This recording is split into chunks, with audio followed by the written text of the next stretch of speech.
Buenas, queridos estudiantes. Mi nombre es Ana Sánchez y en este vídeo vamos a hablar sobre la teoría de la reproducción. La teoría de la reproducción es un conjunto de teorías pedagógicas desarrolladas en el marco de la sociología de la educación, que entienden que la educación es un medio mediante el cual se reproducen o perpetúan las relaciones sociales desiguales vigentes.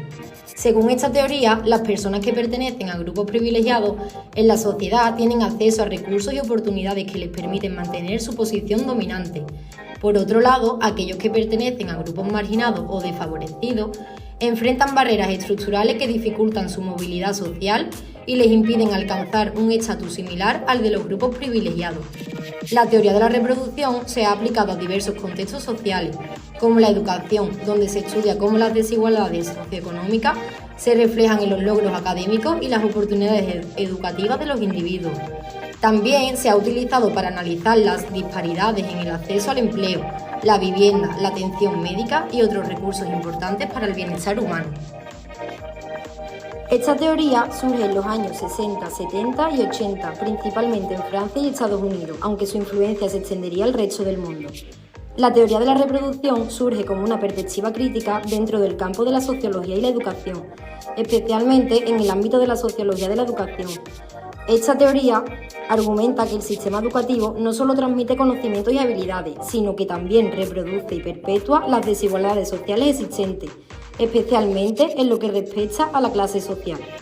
Esta teoría se basa en la idea de que las instituciones educativas reflejan y perpetúan las estructuras de poder y las relaciones sociales dominantes en la sociedad en la que están inmersas. Según esta perspectiva, las escuelas no son igualitarias en su funcionamiento, sino que favorecen a ciertos grupos sociales sobre otros.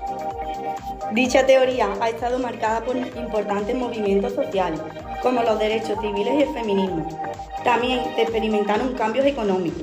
En política aparecen regímenes dictatoriales y movimientos de liberación. Asimismo, la educación era vista como un medio para la movilidad social en muchos países.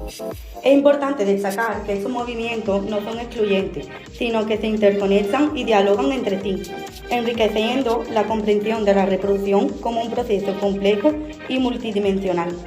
Esta teoría se sitúa en el marco teórico del marxismo y corrientes críticas en contra del capitalismo.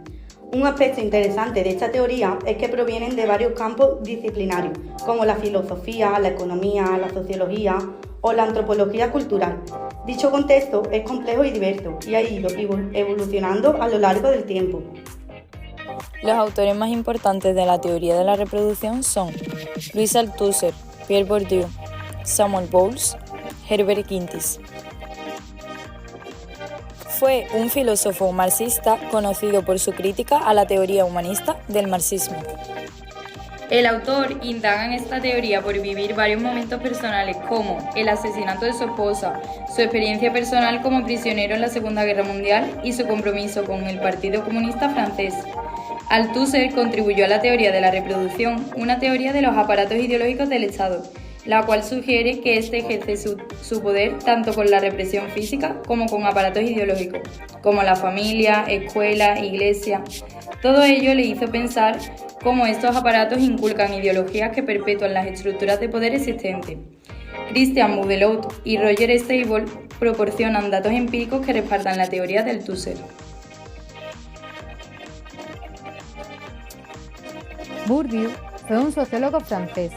Provenía de una familia trabajadora y enfrentó barreras educativas y culturales en su camino académico. Las vivencias del autor en su ascenso social podrían haber impulsado su interés en el papel de la educación en la desigualdad. Este autor analizó cómo la cultura dominante y los capitales cultural y social se transmiten de generación en generación a través de la educación y la socialización. Argumenta que la educación reproduce las desigualdades al privilegiar ciertos tipos de conocimientos y formas de expresión cultural, lo que beneficia a ciertos grupos sociales pero perjudica a otros. Bowles fue economista y Gintis sociólogo, ambos estadounidenses. Desarrollaron la teoría de la correspondencia, argumentando que el sistema educativo refleja y reproduce las relaciones de clases presentes en la sociedad capitalista, preparando a los estudiantes para roles específicos en la división del trabajo. Como resumen en general, Althusser critica la teoría humanista del marxismo, señalando cómo los aparatos ideológicos del Estado perpetúan la desigualdad. Bourdieu analiza cómo la educación reproduce desigualdades al privilegiar ciertos conocimientos y formas culturales. Bowles y Gintis ven la educación como un reflejo y un reproductor de las relaciones de clases en la sociedad capitalista.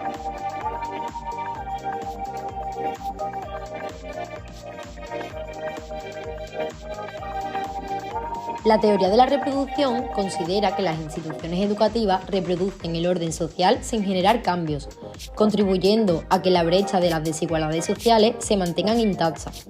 También afirma que el logro académico depende directamente del hábitus. El hábitus, según Bourdieu, lo podemos definir como un conjunto de disposiciones internalizadas, es decir, formas de pensar, sentir y actuar que son adquiridas por los individuos a través de su socialización dentro de un determinado entorno social y cultural. Las implicaciones educativas incluyen el reconocimiento de la influencia social y cultural en la educación, la atención a las diferencias individuales y contextuales de los estudiantes y la necesidad de promover una educación equitativa e inclusiva para garantizar igualdad de oportunidades.